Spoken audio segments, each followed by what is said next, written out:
آسمان خدا کا جلال ظاہر کرتا ہے اور فضا اس کی دستکاری دکھاتی ہے۔ دن سے دن بات کرتا ہے اور رات کو رات حکمت سکھاتی ہے۔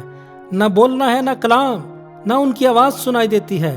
ان کا سر ساری زمین پر اور ان کا کلام دنیا کی انتہا تک پہنچا ہے۔ اس نے آفتاب کے لیے ان میں خیمہ لگایا ہے، جو دلہے کی مانند اپنے خلوت خانوں سے نکلتا ہے اور پہلوانوں کی طرح اپنی دوڑ میں دوڑنے کو خوش ہے۔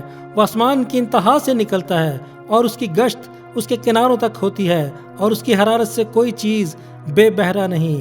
خدا ان کی شریعت کامل ہے، وہ جان کو بحال کرتی ہے۔ خدا ان کی شہادت برحق ہے، وہ نادان کو دانش بخشتی ہے۔ خدا ان کے قوانین راست ہیں، وہ دل کو فرحت پہنچاتے ہیں۔ خدا ان کا حکم بے عیب ہے، وہ آنکھوں کو روشن کرتا ہے۔ خدا ان کا خوف پاک ہے، وہ ابد تک قائم رہتا ہے۔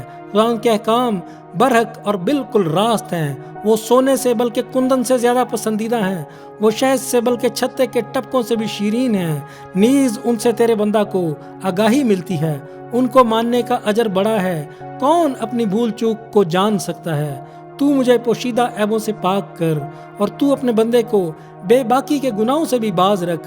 وہ مجھ پر غالب نہ آئیں تو میں کامل رہوں گا اور بڑے گناہوں سے بچا رہوں گا۔